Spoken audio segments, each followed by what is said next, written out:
Good afternoon, everybody. I'm Al Roker. I'm here at the third hour today, and it is our hashtag Roker's Roll Call once again. And I'm very excited. The great thing about at the third hour today, following the regular Today Show, is that we get to talk to some great people, as we do on the 7 to 9 o'clock edition of Today. But on this, we get a longer format. We can chat, 10, 15, 20 minutes with folks. And I'm thrilled to be able to do that today because we have a very special guest. She is a Golden Globe winner, two-time Emmy Award winner, director, writer, producer, choreographer, actress, and wedding caterer. Ladies and gentlemen, let's just go and bring her in right now. We have the one, the only Debbie Allen joining us today, and we are so excited to her on in. Oops, I hit the wrong person, so, sorry. There we go. Ladies and gentlemen, we're very excited. We are waiting, and she's connecting with, yes, Debbie Allen! How are you? Oh my God, technology, Al, technology. Crazy stuff. Crazy. I love it so much. You look great. I love those glasses. Oh, thank you. I love the top, the blouse and everything going on. No, I got dressed up like I was going somewhere. How have you been doing during the pandemic? What have you been doing? Oh my God, I have created an entire virtual dance role with the Debbie Allen Dance Academy. I started when we shut down. I just couldn't take it, and I immediately started doing Instagram classes free to the world, and thousands of people joined in. And then I started global classes, and next week I'm starting the summer intensive. So I have, over 100 kids coming from LA, from Detroit, from Atlanta. All virtual. Virtual. The whole thing is virtual. And we even have a virtual one for the early birds, the 4 to 7 year olds. And we're trying to it's just great. So it's been a lesson in evolution because I feel like we're part of an evolution right now. This is a reset button we didn't expect, but it's happening. It's happening. So how does that work? So you and your instructors are on camera and folks like check in, whether it's Zoom or however, to get lessons? Yes, and we just dance. And I say, okay, let's go. So if I tell you go to the right, I have to go to the left. So I have had to learn how to be a mirror. So I go right, now left. It's great. Some classes are Zoomed, and some classes are so big we can't Zoom. I mean, when I have my class, they're too big. On Instagram, they're just too big to Zoom. So, but we're offering a subscription this time so people can see them when we put them up, or they can watch them on subscription. But I'll be teaching musical theater. We got a new thing that allows us to have more than 100, because usually it's only 100 that are allowed in our classes. I'm going to be teaching musical theater, and I'm so excited to be doing it. It's funny. You were already pretty famous before fame came along, and that's such an iconic school, and a movie and TV series, which you were in both. And I was so thrilled because I remember telling my daughter Lila, who's now in school in Paris, went to LaGuardia Performing Arts. Oh wow! Okay. And it was one of those, you saw the movie and it was dramatized, but you thought, this is something that even if you don't go into the performing arts, is a transformative experience. And I know it was for my daughter, and I've run into other people who have gone, I ran into a U.S. attorney, different people, a guy who's a surgeon, and they all said what they learned at LaGuardia Performing Arts, it improved their lives, and they use that every day. I so know that this is true, Al, because there's this side thing that you get of confidence, of self-expression. You learn you get all of this discipline, because you have to be disciplined in the arts, and you learn to take criticism. And my God, that's all we get now. You know, are you doing it right? No, you're doing it wrong. You learn, you get some skills for life in studying the arts that translate into whatever field you land in. If it's teaching, if it's the medical profession, if it's maintenance, if it's driving a car, it works for you. And I look at my students, I call it the Dada diaspora. And those are my kids that are everywhere in the world who are starting nonprofits, who are choreographing, who used to be on tour. Right now, there's no tours happening. They were on Broadway doing movies. I'm very proud of what we have started, the engine that we have started with Debbie Allen Dance Academy. But now, honestly, this whole COVID thing, which has really separated us, in one way has connected us, because now we're connected bigger. I mean, when I do a class and I'm looking at people from Brazil, and Italy, and Australia in my class. I mean, that is glorious. That is a glorious thing. And I know they don't call arts essential, but we are, Al, we are. You are, the folks in the arts are essential workers, because everybody who's in the arts feeds our souls, you know, and keeps us going and nourishes us. Yes, and I even started, Al, doing classes with Lollipop. And I give private, this is not to the world, but private lessons to maybe 4 or 5 hospitals at a time to young children and their caregivers. I did one Tuesday. It's so gratifying to touch those hearts and souls and uplift them. You know, the arts and folks in the arts have always been on the forefront of civil rights and protest.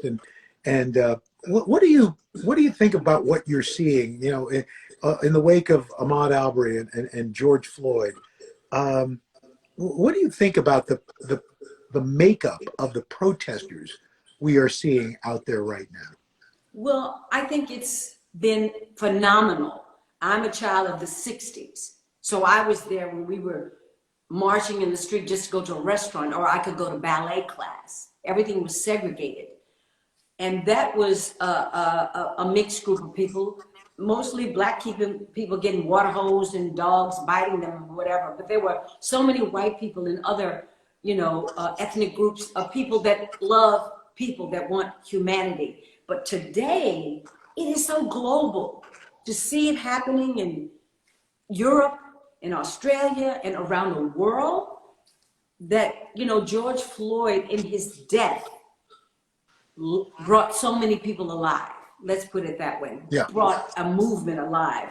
So I see that. And I actually went to protests here in LA, but I also see those outside factions who have nothing to do with the protests that come in and are agitators. I actually saw it with my own eyes. I saw it. And they would come in and they might be, you know, kind of strapped up or whatever and talk louder than anybody else. And they would be the first ones to try to get the crowd going in another direction, because the protests have mostly been totally peaceful and yes, speaking out loud and with rage, but peaceful, lawful. And so I just was hearing something on the news this morning about something called the Boogaloo Boys. Yeah. What is that? I mean, a far right group that come out ready to stir. They're wearing Hawaiian shirts and stirring stuff up. I don't know. So we have to be very careful right now, but I think it is very much for the creative community to address what is happening. It is for us as artists. And so I have this musical that I've been working on for 5 years called Freeze Frame, Stop the Madness.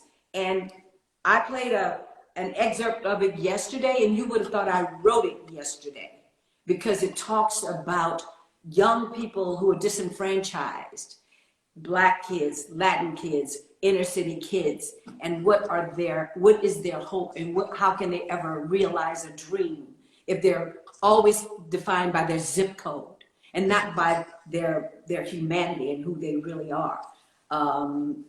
It goes into the police, it goes into, you know, drugs, gangs, guns, the politicians. I mean, right now, the political scene is just a mess.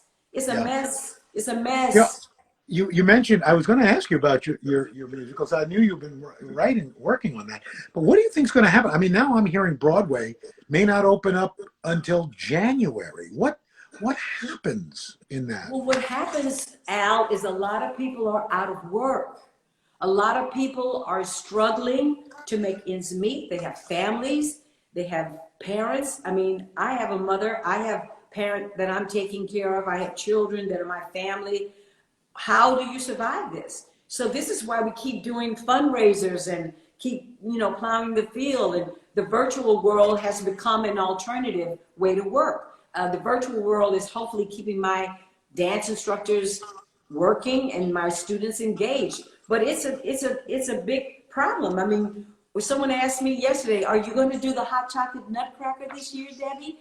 Well, I don't think I can safely. I don't think I can. When I have a dance studio that usually has 40 kids, I can't bring them together right now. Yeah. I couldn't do that. I'm trying to get everyone to be safe. So the theater is the last layer of opening, I think, and it's going to take time, because what good is it to have a theater and you can only sell a quarter of the seats? You can't survive on that. Yeah, I mean, the theater owners, they're not changing. I don't know if they've changed the rent, their union fees. There's so many, it's very complex. It would take a complete restructuring. Yeah, well, yeah. One of the things, going back to the Black Lives Matter movement and protest, for you personally, I found this fascinating. Obviously, not at the same time, but you attended the same high school as George Floyd. I did, and I did. How did that make you feel when you found that out? Well, you know what? It was already hurting my heart that we could witness such a horrific crime right before our eyes. And then that he was from Houston and went to Jack Yates Senior High School, my high school. It was so close. It makes you realize how close this is to all of us. I participated in the candlelight vigil. It was something very private. I couldn't get on a plane right now. I have too much that I would put at risk. But it let me know how close it is. It's so close. Yes. It's so close. And we all have to know that this is just a step away from anybody. This happening, and it's still happening. When is it going to stop? We have got to get the people in Washington to sit down and stop this foolishness. We need some new laws. Nobody knew that the police had a union that didn't allow them accountability. We all are just finding this out in the last 3 weeks. This is news. And, there's something about the universe is built on change and evolution. And when we don't change, we become static. And we have to listen and see with our eyes and adjust to what's going on. If you see a tsunami coming, you better run up the hill. You better grab everybody you can, even people you don't know. Get up on the top of the roof. That's what we're looking at. We're looking at a tsunami, and we can see it coming. This is one we can see coming. And so when I'm looking at being a child of the 60s and what that was, the civil rights movement that took this whole country like a brush fire, we're in a place where we could either take a leap forward or take a huge leap backwards. Yeah. A big leap forward, and the world is begging us to go forward. And this is the other thing, Al, I've traveled the world with dance. I mean, India, Israel, Egypt, everywhere, Brazil, Italy. The world is looking at us. We are the leaders of the free democratic world. When I went to the Middle East, they were looking at us. They want to see what we do sets a pattern for the world. Mm-hmm. So we better get this one right. We just got to. Everybody's got to vote. We've got to fix this. We've got to fix this and do it in a way that's civil. That's what we got to do. Yeah, that's which is what with all the protests going on. You see now things have calmed down, and it's all about the protest. It's all about having voices heard. Having voices heard. So a week ago, Jaquel Knight and I did a marathon dance-a-thon for 12 hours. Al, it was so amazing. We had Dolly Parton, we had Cardi B, we had Ellen Pompeo, I mean, it was just glorious. The world, we had the Royal Ballet, Alvin Ailey, everybody, and it was as if the dance world was having a universal global conversation about why we want to keep dancing for you, or why we want to invite you into our world. And so many people responded. One of the best responses was from Rick Carter. Rick Carter is the Academy Award-winning production designer of Avatar, Oh, Lincoln, Back to the Future, I mean, Amistad, just keep going. He came to the studio, Al, and donated 23 paintings for us to auction, for us to raise money to help the dance world and give the grants to young artists who want to do works that address what is happening in America today. I mean, it just doesn't get any better than that. It just that's doesn't amazing. That's doesn't get any better. So a couple of things I just wanted to ask. You've been on Grey's Anatomy, which is such an iconic show, and we're talking about the pandemic. Do you know going forward what's going to happen as far as TV production? Have they told you guys what you're going to be doing or how you're going to do it? yeah, well, you know what, Al, we have like 2 and 3 hour meetings almost every day, where we are looking at the protocols that have been set by ABC and other studios, and we're looking at what our show is. Everyone has to look at the DNA of their own show. That we're a medical show puts us at an advantage because we're already You're all masked PP'd up up. a lot. Yeah, but you can't do the whole season like that. But they're massive, massive protocols. We have to bring medical experts that are there. We already have them that are part of our cast and our crew, but we have to add additional people and put in protocols of testing and sanitation daily, daily, daily, daily. So this is like, the day is kind of come and gone where you can, oh, tonight, let's bring her in tomorrow. That's not going to happen because we have to test everyone who's coming onto our set. We have to know as much as we can, Yeah. what their history's been and where they are. Both in front of the camera and behind, right? Both, everybody. We're looking at changing how we do our makeup and hair rooms. We're looking at getting a bigger room because we're learning so much about COVID that these tight spaces with people for hours is the most dangerous place to be. Sure. Without a mask. It's the most dangerous place to be like right next to somebody like this. They need to be over there.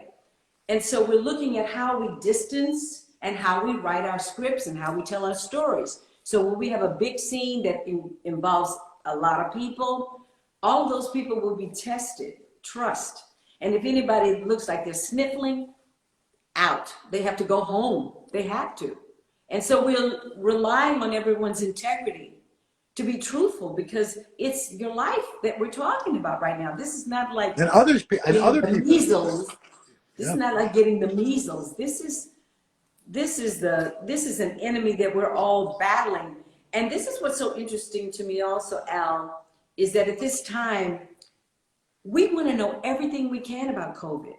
We need to know as much about it as possible. We can't distance it and put it in a box. We need to know all about it. And that is a mindset that is sticking with me as everybody's going through, oh, we need to do this and we need to do that. You have to know who you're dealing with, what it is, so that you can be safe, prevent it, and avoid Science. Somebody quoted this to me today, or I heard this quote, that we may be done with COVID, but COVID is not done with us. Clearly. I mean, I've been so lucky, knock on wood, somewhere right here, that no one has fallen ill in my immediate circumstance, but there have been people that have died. Yep. That I know them, separated by 2 or 3 people. Yeah. So many people have died. And people are getting relaxed and thinking it's party time. It's not party time. No, it's not party time. This is the time to be more safe than ever. These numbers going up everywhere. Sure. In California, the numbers are up? are up, Florida, going all these way places. up. In So fact, the governor of Texas just now announced that they're suspending all reopenings. They're holding pat where they are because their numbers are spiking. they have to, and this has got to stop being politicized. Child, please. You know, if your child is sick, what the hell? We don't care if you Republican, Democrat, Independent, a green frog party. We don't care. We want you to be safe. Yeah. And people have got to stop this. This is madness right now. And it's going to come to bite people if they're on the wrong side of this, because you have to care about humanity right now. You just have to. How can you not? Yeah. How can you not? You know, if we were in the middle of the War of the Worlds, that epic movie that Steven Spielberg recreated, if something were to come down, all of that goes out of the window. We are together, battling what that is, trying to hold on to one another. That's where we are right now. That's where we are. It's not from an alien species. It's right here. It's right here. And I don't know why it's happening now, Al. There's something about this that's very auspicious that it's happening right now with all the chaos that we're going through. It's When you thought it couldn't get any more unsettling or any more difficult, and then George Floyd happens, and maybe in a way it was meant to be, in a sense, in that, you know, when something like George Floyd or Ahmaud Arbery, or you just go on down the line, something's always come up to make us look away. Something's always come up for, you know, we go back to work, we go on with our lives. We had nowhere to go, so we had to look at this. So, you know, it's been a horrible thing. I mean, look, over 120,000 of our fellow Americans are gone. But if things change because of this, and things change with this, then maybe there's some silver lining in it. Yes, we hope that there's got to be something, because the devastation to all these families is just nothing's happened like this. We've lived through a lot of things, but nothing like this. Nothing. Well, like this. You mentioned, you know, you're taking care of your folks. Have you gotten to see your sister Felicia at all, or? We talk virtually almost every day. She's in New York. I'm in California. She's being very safe. She's been doing radio shows, and she's finished the reading one of the last of Kobe Bryant's book. Kobe Bryant, you know, oh my God, we miss him so much. We love him, but he's still with us. He wrote these incredible books, the Wisnard series, where he was using sports to create a world that was as interesting and fantastic as KJ Rowling's work. And I remember when Kobe called me, he said, I want to talk to Felicia, Debbie. Do you think I could get her to read these books? I said, well, you want to call her? Let's call her. And I gave him the number, and she's read all of his books in the audio bookstore, and she just finished reading the last one. And so she's been doing a lot of that work, and just staying in touch. Just, you know, we just talk all the time. That's all we can do. Well, next time you talk to her, please tell her I said hi. I will. And give a kiss to your wife. I will. Hey, before we go, I didn't know that you were a wedding caterer. You catered Raven-Symone's wedding in your backyard earlier this month. Well, you know, Al, this is the world we're living in. You know, you have to adjust, kickball change. You know, I really love cooking, Al. I could open a restaurant and leave all this mess to somebody else. I could just walk away. I could totally do it. I make the best fried chicken, lemon cake, lobster pasta. I made her lobster pasta and fried oysters. She loves my fried oysters. So I did not know this. The next time I'm in LA, we'll have to cook together. I will love it. I'm going to do it. I love to cook. I do. I did not know that. Well, this is the beauty of Instagram Live. The things you find out. The things you find out. I know if the people in my neighborhood knew that Raven was in my garden getting married, oh my God, it would have been like the day of the locusts, you know, because they love her so much. And then a couple of times, a helicopter, we heard a helicopter going out there. Oh, they found us. Wait, let's get under the tree. Let's hide. They found us. Oh, Debbie Allen, this has been a delight. Just what the doctor ordered. Thank you so much. And we want to remind people, if you want to find out more about the Debbie Allen Dance Academy, go to DebbieAllenDanceAcademy.com. Yes, Debbie, thanks, so good to Al. see you. I love you. I love you and be safe. Mwah. Mwah. Thank you. Oh, thanks so much. Bye-bye. Bye Oh, bye. that was fantastic. Love Debbie Allen. And I hope you enjoyed this edition of Roker's Roll Call. I'm going to take next week off. I'm on vacation, but we will return the week after with a whole lot of fun folks. But in the meantime, don't forget, we will see you tomorrow, I hope, on the Today Show, and then the third hour of Today. All that and more coming up. So have a great day. Be safe. Take care of each other. Love each other. Mwah. Bye.